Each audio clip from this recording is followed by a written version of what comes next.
Hello everyone. Today we are going to talk about World Bank. It is an international financial institution which is dedicated to reduce poverty and to promote sustainable development.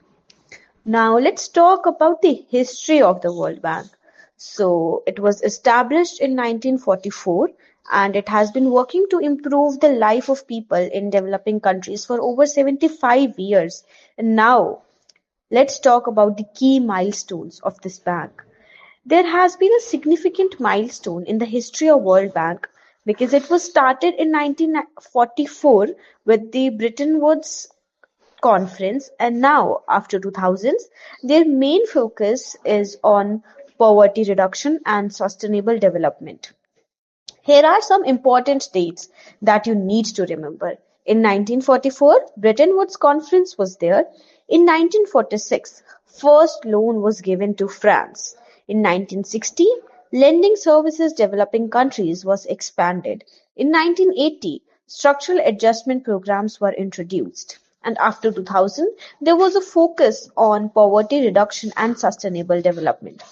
Also, World Bank was initially created to help the countries to rebuild after the World War II, but with the time it has revolved his mission, and their main aim now is to reduce the poverty and to develop the economy. Now we talk about the World Bank governance structure. So the World Bank is governed by the member countries with the board of governors and the board of directors.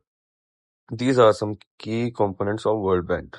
First one is the board of government, which represents all the countries. Second one is the board of directors, which they are responsible for the day-to-day operations, and the president and chair of the board of director and the CEO of the World Bank.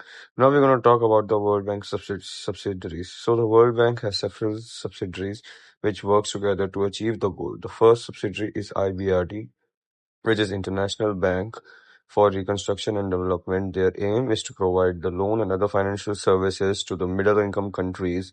IDA, which is International Development Association, it provides loans and grants to the world poorest developing countries.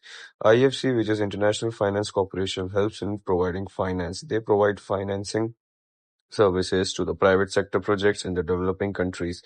MIGA is a multilateral investment guarantee agency which provides insurance for the foreign investments in developing countries. ICSID, which is an international center for settlement of investment dispute, which provide the dispute resolution services for the international investment. Now let's understand, what does the World Bank do? The World Bank is a global financial institution that offers loans, grants and technical support to the developing nations. It was founded in 1944. Its goal is to end poverty and support sustainable economic growth. The World Bank has 189 members nations and operates through two principal institutions: the International Bank for Reconstruction and Development (IBRD), which lends to the middle income and credit-worthy low-income nations; the International Development Association (IDA), which lends and grants to the poorest nations. Now let's talk about some important functions of the World Bank. First, it finances large-scale infrastructural projects such as roads, bridges, power plants, and water supply systems. And it also assists the governments in crafting and enforcing the policies to enhance governance, economic development, and social programs. Lastly, why does the World Bank invest in education? So as we know, education is very effective instrument to alleviate poverty and inequality. An educated population result in increased economic growth, improved employment opportunities, and enhanced living standards. Nevertheless, millions of kids across developed nations remains deprived of decent education, proper facilities, and trained instructors. Coming to the challenges that the World Bank is facing, World Bank has made significant progress.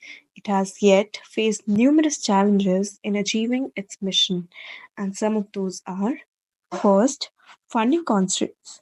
Despite its extensive financial resources, the World Bank faces funding limitations in meeting the growing needs of developing nations. Next one, bureaucratic delays.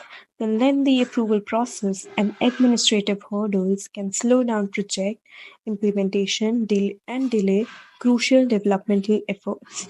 Third one is the political influence and governance issues. As a global institution, the World Bank sometimes struggles with balancing the interests of its member nations, which can impact decision making and project priorities.